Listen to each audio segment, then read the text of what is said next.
Hello, everyone. Good evening or good morning, depending on where you are, what part of the world you're in. We're going to have a little bit of a shorter broadcast for you tonight.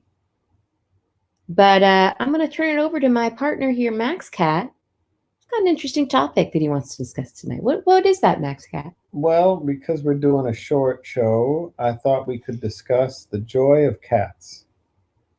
The joy of cats. Well, I'm a kitty cat. You're a kitty cat. So, that really fits, I think. Yeah, I think so. We're both cool cats. Yeah, we're cool cats, and we have two cool cats. What do you think the joy of cats are?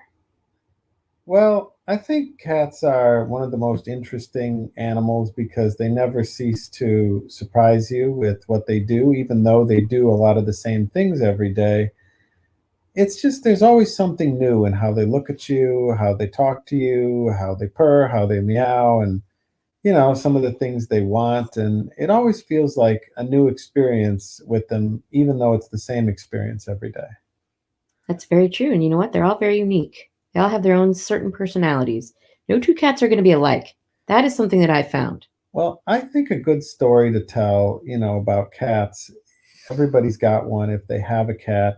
But I think, maybe this could be great for people that don't have a cat or don't understand cats, or maybe had a cat when they were younger and then thought it was bad and didn't really get into it or something, but are thinking about another one.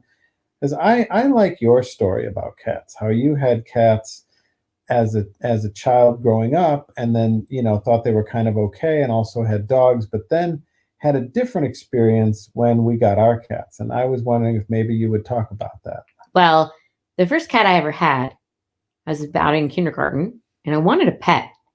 And so got a cat and I named this cat Crispy. Yes, that's right. I named it Crispy the cat. It was a long-haired calico cat. If you know anything about calico cat, or I'm not sure, what's the difference between calico and tortie? Calicos are white and orange, and No, then I think it was a tortie. Did it have, if it had white, it was calico. If no it white. If it was if it looked like our cat Nico, it wasn't but with orange, then that would be a tortie. Right. Well, it had tortitude. If anybody's ever met a tortoiseshell female cat, this cat was. This is known, by the way. Tortitude is a real thing. This cat was not friendly. Now, granted, me being the rascal kindergartner that I was, never had a cat before, would like to fuck around with the cat. I might like to swing it around in my baby carriage. I might have played a little rough with it. This cat did not like me. This cat did not like anybody. This cat only liked my mom. And I don't remember how long we had this cat, but eventually this cat ran away. And that was that. And we actually did get another cat. And this cat was a very nice cat. There was nothing wrong with this cat.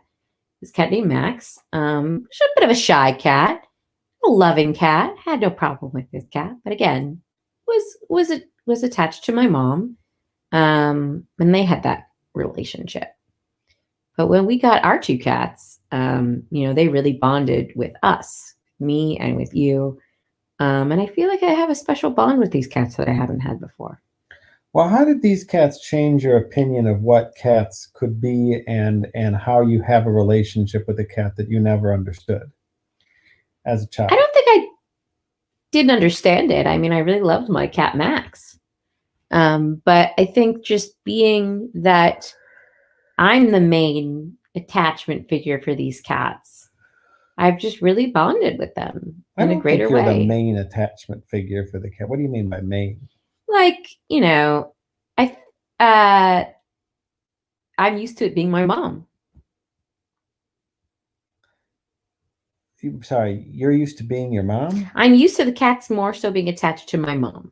Oh, right. And so now I thought you meant you or I, because it's interesting because we have two cats, and I like to think that one cat is my cat and one cat is your cat, and that seems to kind of be the way it is. Sort because this one cat, Nico, we have just treats you like it's mommy, Yes, and I am his mommy. it cuddles up and it goes to sleep in teddy My baby little bears teddy bear. all the time, It and nurses on my it neck. nurses on your neck, and it's always purring and doing its thing, and it's taken to you. Oh yeah, it's right here, right now on my leg. And Excuse me. I have a cat. I like to think of it as my cat because technically I adopted it. I mean, we adopted both cats together, but one of them is in your name and one of them is in my name in terms of I suppose paperwork that's true. at the shelter. And this cat that I got, Max, when we got him, he was the cat to get right away out of maybe 50 cats at the shelter. He was clearly the only cat that you wanted to get. And to this day, I think he still respects and loves the fact that we're the ones that broke him out of there, and he's just been a loyal and fun companion every day. He And truly is an exceptional cat. You know what my favorite cat story is, actually what better than story? mine, is you're living on that cat farm. What about living on a cat? You lived on a cat farm. Well, yeah, I mean, we farmed cats. That was our crop. We'd plant them in the spring and harvest them in the No, fall. but you could talk about your cat walks. Talk about your farm cats. Well, I mean, cat walks are when you go outside and, anywhere from 1 to 6 cats might accompany you on a walk around your property. And, they'll just be hanging out. There'll be some in the front, leading the charge ahead of you. And then there'll be some walking alongside you, jumping ahead, rubbing. And then there'll be a few in the back, bringing up the rear. The usually the older or the fatter would be doing that. But they would come with you and then go all the way around wherever you're walking, and then eventually end up back at the house and ready for dinner. But cat walks were a lot of fun because I grew up on a lot of properties, so a lot of space, just kind of Very fields rural. and what stuff, fairly rural. And these cats, they would just go anywhere you go. They would follow you, and in a sense, I feel like they'd watch out for you. I know that doesn't really make a lot of sense because they're sort of cats, but there was I don't know, you had a good feeling because you weren't by yourself. You're always with these group of cats that would always be just sort of hanging out wherever you were on the property. And I had a lot of freedom as a kid to walk around and stuff, and be out there kind of on my own. And yeah, always had the cats. So What were some of their names? um I don't. Geez, I mean, What about Snotnose? There was Snotnose. Yeah, that's a cat. There was. And how did he get his name? Well, he had a chronic sinus infection. Yeah, and, snotty nose. he was always sneezing, and he always had a little bit of a snot, and that was just his thing. We had him on all different kinds of pills and tried different stuff, but it was just a chronic thing. And some cats have that. But And these were just wild cats, right? Well, Snotnose was a kind of, I wouldn't say he was completely feral, but he definitely came to us. I'd say probably half the cats we had were resulting from some, kittens of other previously domesticated cats, or something that came from a shelter, or from like someone that gave you a kitten or whatever. And then the other half were just cats that wandered on to the property and then stayed. And the ones that wanted to put down roots, sometimes my mom would take them to get fixed, and then they would permanently be around. But some would come and go, and there would always be some unneutered males and some occasionally females that would come by with some kittens. But the population never got crazy out of control. But I mean, you're asking me about names. There was, let's see, there's Twilight, there was Maxie, there was Awesome cat. There was a cat named Skunky. There was a cat named Tom. There was a cat named Midnight. Lots of different cat Patches. Damn, that's a lot of cats. Yeah, I mean, there's probably like 30 cats. Wow. There was a cat named Grayers. He was kind of mangy and had a bad sore on his ear. But he was a sweet cat, though, and had a nice little soft purr. Let me try to think of some more of these cat names. There was Lefty. What do you think about that? Was Maxie's brother. What do you think about people who don't like cats? I always get the sense that they just don't understand cats. Well, I think it's two kinds of people. On one hand, they may be potentially slightly mean people. No, I don't think so. Some I've met that are, people that like put kittens in microwaves and stuff. Oh, well, those are just like that's just scum. That's a special sacks of cats, there's a special place for those people. Well, yeah, of course. But I think either people don't understand them or they've never really had a chance to bond with a cat, and they just think that, well, it's not like a dog. It doesn't just, lay at your feet and grovel all day. So, it's but they I just think these people haven't had a chance to really get with the cat program and have a chance You have to to get get to to know know their your yeah, cat. you got to get to know your cat. You can't just, it's not just, you don't earn all that love and affection right off the bat.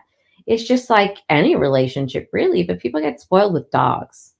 Oh, there was a person here for a second named Dr. Fish, and he said much love. And thanks, Dr. Fish. We appreciate that. I believe he's moved on now to the other side, but he was here for a minute. Well, hello. Hello and goodbye to Dr. Fish. Anyway, yeah. So cats, cat names, and the joy of cats. There we go. There Do you we know go. Dr. Fish? Is he a friend of yours?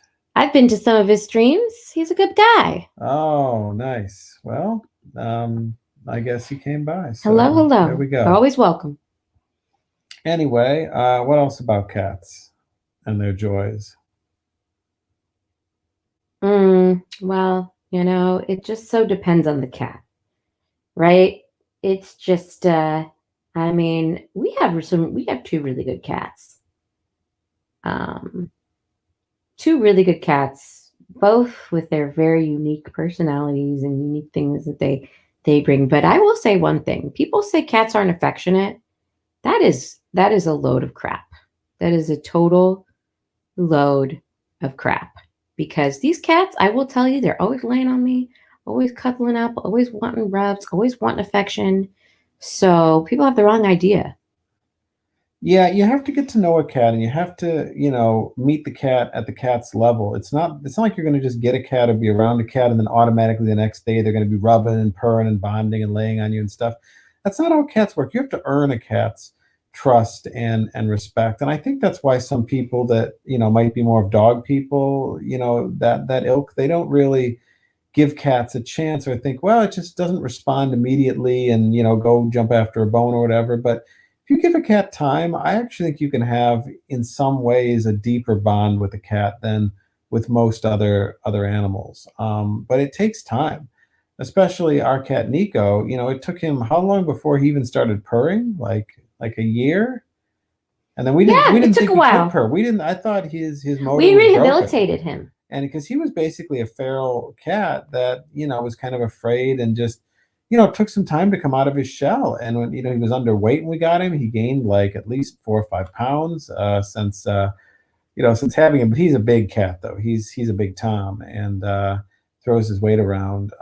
But after a while, he just became super friendly and super loving, and it was a journey. You know. It was. He really took time to warm up, but I will tell you, he's rehabilitated now. And he is just so loving and happy to be here and have a home. And you can tell that. You can absolutely tell that. He's a different cat. When we got him, he would just hide all the time. He would just hide all the time, and he was just so frightened. But you know what? We rehabilitated him with love. And then now he gives back love constantly to both of us, and He you does. especially with He his does. kneading and his suckling. Anything else you want to add? Well, not too much. Just want to say to people, if you don't have a cat, Go to your local maybe go shelter to and your consider shelter. adopting. Get a cat. Try them out. A lot of shelters, people don't know this, but if you really don't get along with the cat, or there's a problem, or it's just not feeling it, you can take the cat back. We don't recommend that, though. I don't really recommend it, but That's not the point. well, but there is one other story that this cat we have, Max, my namesake, Max cat. He didn't really take so well with other cats, and it's not that he didn't like him. It's just that he was kind of in between being abusive and just not really, just playing too rough, and it didn't really work. So we had to try 3 different cats. And then finally we got one that worked out, and it just was his playmate for life, and that's been a permanent cat. But please go, and if you have the ability to, and you have space in your home, go to your shelter and adopt a local cat, because they will give you so much love, more love than you can even imagine. And especially at this time in the world, I think we can all use a little bit of love. A little bit of furry love can go a long way in these lonely days. Yes, exactly. And with that, I think that's our little show for All tonight. right. Good night, all. Much love. Thanks, I'll see Dr. you next Fish, for time. stopping by.